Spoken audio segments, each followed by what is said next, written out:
Thank you, Mr. Deputy Speaker, and I am very glad that the subject of my first adjournment debate as a Member of Parliament is about such a popular and important pub in the middle of Greenford, right in the heart of my constituency.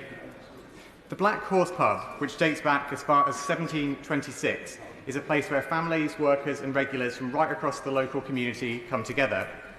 The pub sits on Oldfield Lane North alongside the Grand Union Canal, with the canal providing not only the setting for its beer garden, but also bringing the pub extra customers who have moored their boats nearby.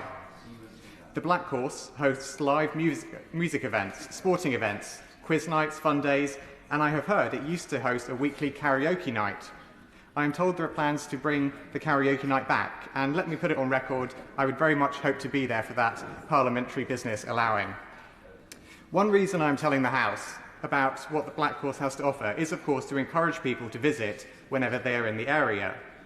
But I also want to help the House understand the role the pub plays in the local community and why there was therefore such deep concern around rumours that the pub's owners, Fuller's, were considering selling it off.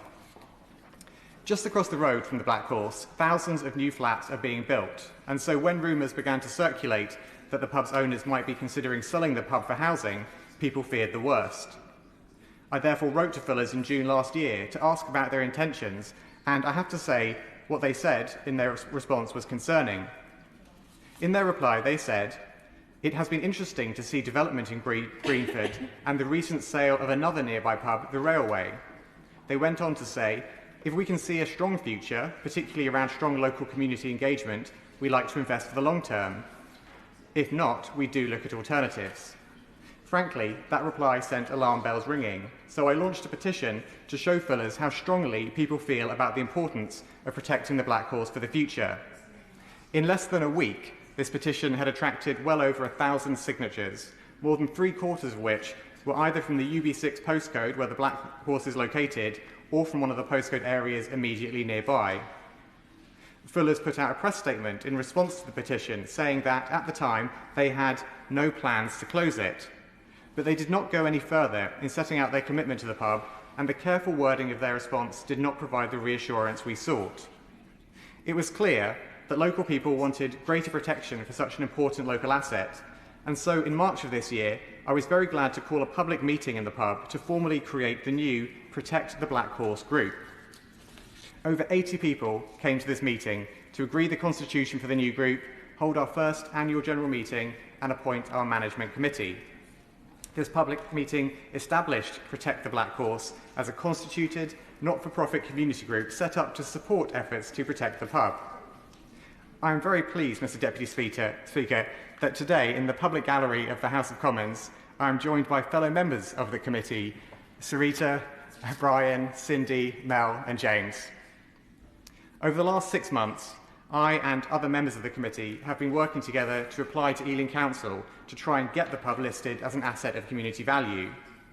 We know that being listed by the Council as an asset of community value does not provide absolute protection for pubs, but it does mean that if Fuller's tried to sell the Black Horse, we would be able to block them from doing so for 6 months. During this time, we would have the chance to put together a community bid to buy the pub instead. We also know that being listed as an asset of community value would help to keep the Black Horse as a pub, whoever owns it. This is because being listed as an asset of community value can be an important consideration in deciding planning applications, and so it would make it harder for anyone to get permission to change it from a pub into flats. In our efforts to make the asset of community value application as strong as possible, I owe a great debt of thanks to the Cooperative Party for all of their support and advice. I also want to pay tribute to CAMRA, the Campaign for Real Ale, for their invaluable advice too. In fact, one of my first meetings as an MP, on an evening barely a month after I was elected, was in the Black Horse with the local West Middlesex branch of CAMRA, so we have long had a shared interest in protecting the future of this pub. Now, after our application to make the Black Horse an asset of community value had been submitted to Ealing Council, I became aware that the Council had received a legal letter from Fuller's lawyers, Freets, objecting to what we were seeking to do. This 17-page legal letter pressed the Council to consider the application invalid. The letter cautioned that listing of a property can have severe and far-reaching consequences for the owners of listed properties. It went on to warn, perhaps even implicitly to threaten, that the listing of a property as an asset of community value can also have serious consequences for listing councils who are placed at risk of the requirement to compensate affected owners where an inappropriate nomination is accepted. We were, however, not deterred. We pressed on, we strengthened the application, and we waited for Ealing Council to come to its determination. I'm very glad to report that in August of this year, Ealing Council took the excellent decision to approve the Black Horses listing as an asset of community value. Mr. Deputy Speaker, I mentioned the letter from Fuller's lawyers Freets in this debate for two reasons. Firstly, I felt it was a rather heavy-handed and lengthy letter from a company who genuinely had no plans to sell the premises, and so I considered the fact it was sent to be some evidence of Fuller's true intentions. But second, more importantly for this debate, I aim to draw the Minister's attention to the fact that some owners may try to deploy such legalistic tactics, perhaps in an attempt to discourage applicants and councils from pursuing potential listings of assets of community value. This seems to be an approach that CAMRA, the Campaign for Real Ale, is well aware of. In its guide to the asset of community value process, CAMRA point out that the process of nomination ought to be straightforward. They explain that judges have confirmed that the legislation sets the bar very low in terms of what should be registered. However, CAMRA also recognise the process can sometimes become less than straightforward.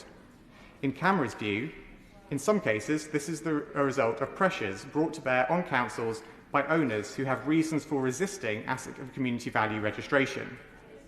I would therefore welcome the Minister looking into the use of such heavy-handed legal approaches that try to undermine the asset of community value process, and perhaps consider what steps the government may be able to take to discourage such tactics from being deployed in future. I would also like to encourage the Minister to consider other ways in which the process of protecting assets of community value can be strengthened, as my colleagues in the opposition have suggested. At the moment, if the Black Horse were put up for sale, we in the community would only have the right to bid alongside others.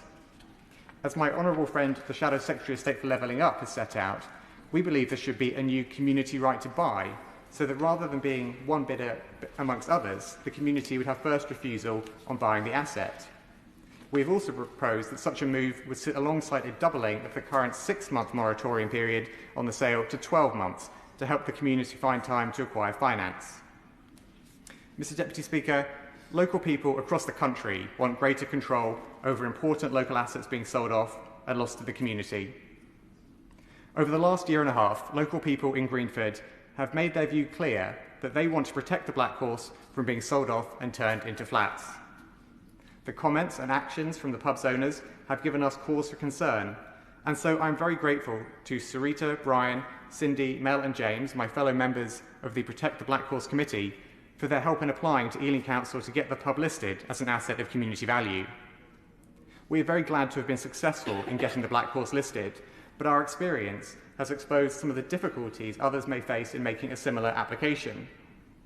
We are also aware of the limits to the protection that such a listing offers, and so I would urge the government to help give people in Greenford and across the country greater control over what happens to pubs and other important places in our local communities. When he responds, I would therefore be very grateful for the Minister's comments on the use of heavy-handed legal tactics such as those I described from asset owners, which I feel are very much against the spirit of the asset of community value process. I would be grateful for an undertaking that he will consider any ways in which communities can be given greater control over important local assets in the future. And I would be very grateful, finally, if he could join me in congratulating all those who have helped to get the Black Horse listed as an asset of community value. Mr. Deputy Speaker, I am hoping to take the members of the Black Horse Committee for a drink later to thank them for coming into the House of Commons for this debate today. And so I'd like to close by making clear that the Minister, and of course yourself, Mr. Deputy Speaker, are more than welcome to join us. Thank you very much. Minister. Thank you, Mr. Deputy Speaker. It's a pleasure to be able to respond to this debate, and thank you to the Honourable Member for Ealing North for raising it. He raises a number of very important issues, and issues which are particularly pertinent to local communities when they see up front the challenges of protecting assets and protecting community places which are so important. And when we talk about things like assets is a very impersonal word to use. These are the hearts of communities. These are the places where people have come for many centuries to congregate, to talk, to exchange ideas and views. And that's why I think we would all agree, whichever side of the House are on, that the protection of pubs whilst we're not able to do it in all instances, whilst we're not able to support absolutely everything that everybody would like to do, that they are a very important part of the community, and absolutely the kind of things which the Honourable Member and his fellow committee members have done are to be commended. And I would also like to put on my record, and I'm not technically supposed to turn around from the dispatch box, but hopefully can see the members of the committee in the gallery. I'd like to put on record my thanks to Sarita, Brian, Cindy, Mel, James, and everybody who has worked so hard to ensure that the Black Horse can be put on the register, and I hope it gives some peace of mind to the community within Ealing North and within Greenford that this asset is here to stay and will remain a very important part of the community in the years and decades to come.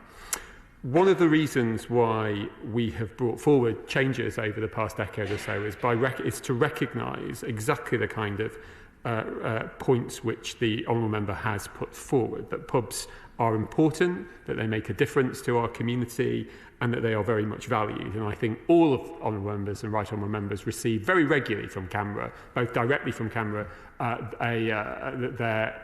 to highlight the importance of this particular agenda and these particular protections, but also CAMRA are very good at ensuring that local residents get in touch with us on a very regular basis, often in a lead up to budgets, to highlight the importance of the pub, and we would wholeheartedly agree with that. And at least pre-COVID, I recollect that the rate of closures of pubs had happily started to slow, and it looked as though there was a stabilisation that was occurring within the sector itself, but obviously there is more work to be done. And from my own experience in North East Derbyshire, I know it is immensely sad when we see pubs leaving, and there are many communities which 10, 20, 30 years ago, there were many, many more pubs within individual communities, and they have slowly reduced. And so we need to see what we can do and where it's reasonable and proportionate to protect them where the communities feel that that is something they wish to do. I'm very glad to hear that for this particular instance, the group was able to use the Assets of Community Value scheme.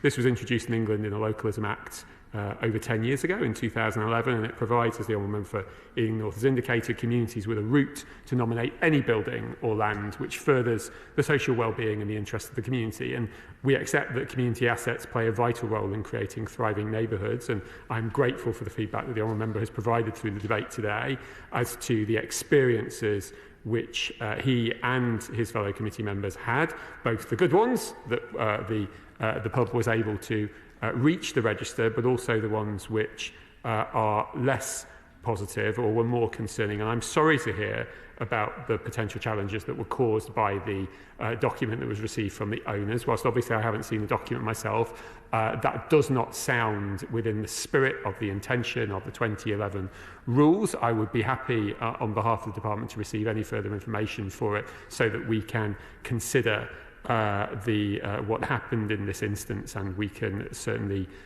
look at that for the future. The Honourable Gentleman also quite rightly pushes the government with regards to where the right balance and where to strike the right balance is in terms of ensuring that both individual owners of property, basic principle of capital, that they can do as they wish with that within the reasons and the laws and the boundaries of what is acceptable, while still recognising that there are certain particular assets, certain particular uses of capital which are particularly important to the community. That's why the Localism Act introduced the Assets of Community Value scheme in 2011. And I do accept that there is an absolutely valid discussion to be had here about length of time for consideration, and equally about exactly where we draw the lines in terms of what should be done and how it should be done and in which order. I think the general view is that that what we did 10 years ago has made a big step forward in terms of making sure that we can protect assets such as this, or give the opportunity for assets such as this to be protected. We know it doesn't work in all circumstances. There was a public house a couple of years ago in my constituency in Eckington where we were unable to save it despite the community looking into it in detail at the point. I will certainly pass back the comments of the Honourable Gentleman and his fellow committee members with regards to potential changes to the Localism Act. I think it is that balance that to strike, which is a difficult one to have taken absolute view on. But thank you to him and to his colleagues for those representations, and I'll ensure they are considered in the future as and when and if we look into this policy area again. I also just want to touch for a few minutes on the slightly broader context around some things which the government is also doing to try and help in terms of when these kind of instances come on. And we know that assets of community value are being increasingly used, not just in Ealing, but across the country. And one of the ways in which we are trying to augment, which is the Honourable Gentleman's request for looking again at the criteria, but one of the ways in which we're trying to augment the approach here is through things like the Community Ownership Fund, which is appropriate in some circumstances, I accept will not be appropriate in all circumstances, but that's £150 million over the course of the last few years and in the coming years, and that is explicitly to support communities in saving assets at risk. And since July 2021, community groups have been able to bid for up to £250,000 of match funding to help buy or take over local assets at risk of closure. And of course, there has to be a willingness of the owner to enter into those kind of discussions, which I accept as the challenge the Honourable Gentleman has posed. But equally, I hope that those who have an interest in this and who are following this debate would recognise that there has been another step forward from the government in terms of trying to support local communities to be able to take ownership where they can. We have awarded over £10 million in the first bidding round, which is 38 bids from across the UK, from community centres and heritage buildings to pubs and also to sports clubs. The Community Ownership Fund, for example, has enabled the Old Forge Community Benefit Society to raise funds to buy the Old Forge pub in the Knoydart Peninsula in northern Scotland. And the Old Forge reopened in March and will be run by the local community. And then right at the other end of the UK, the fund has enabled the Friends of Newton St Martin pub in Cornwall to raise funds to save the Prince of Wales pub after it closed during lockdown.